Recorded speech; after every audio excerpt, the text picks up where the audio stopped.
we're still on the assembly, but I want to call up the next scene. So here's how you do it. Click the scenes button and then cover the stage.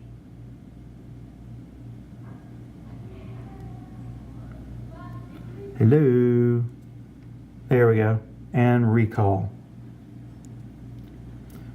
Do you want to? Yep. Okay. And then when you do, everything here changes. So I'm going to go back into processing just so I can look at it. So cover the stage is meant to give you access to just about everything. Bank 1 on both sides, both these are the wired mics.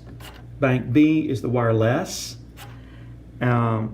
C is kind of a duplicate. Yes, you can do that. And then D is the reverbs. Over here on the second section, there's your wired overhead mics and the laptops. And then anything plugged into the booth if there is anything. And then bank D is the overheads again.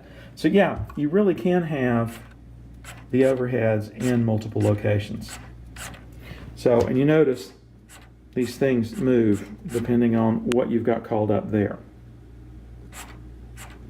Extraordinarily handy, and it's really fun and woo for about 10 minutes. So then you get used to it. All right, over here, this is what I normally set up for the output section. What's happening with the reds is if I've got 10 different wired mics, and I need to generally bring them all down, that's what these DCAs are for. DCA, digital controlled amplifier, if you're interested. But basically, you can think of these as subgroups. So all the wired ones are here, then all the wireless, and all of the overheads. Probably the overheads are what we'd be using most of the time, this for.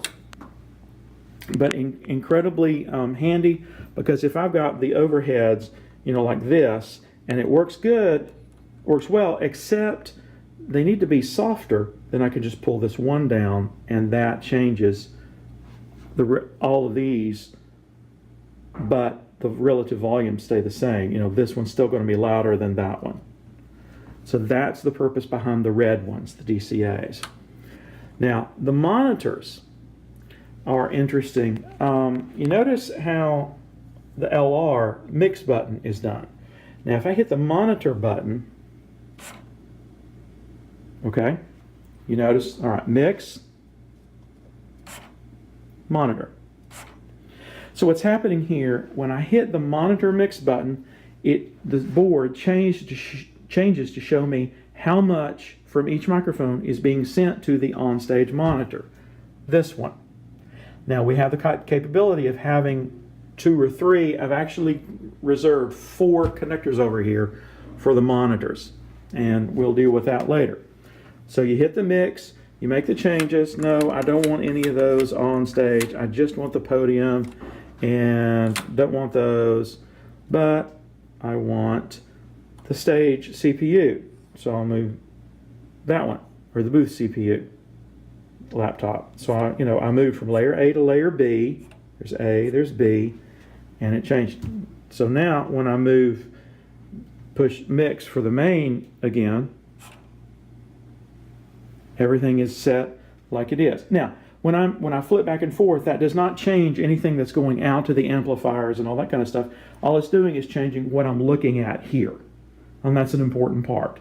Just remember, what I'm looking at here, I'm just looking at a portion of what I can mix here. 4 layers here, 4 there, 4 there. So there's 80-some inputs. And obviously this board is not that big. So it's a handy way for them to do that. So that is how you change what's being sent to the stage monitor. Hit the mix button under stage monitor, make your changes there, and they're automatically changed, and then go back to LR, and so you can see what's coming out to the mains.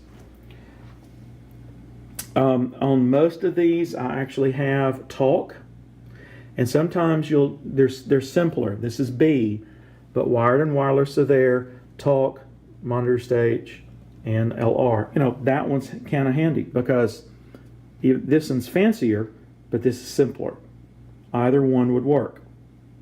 So that is how to deal with a monitor. And don't forget, processing, power down, turn it off.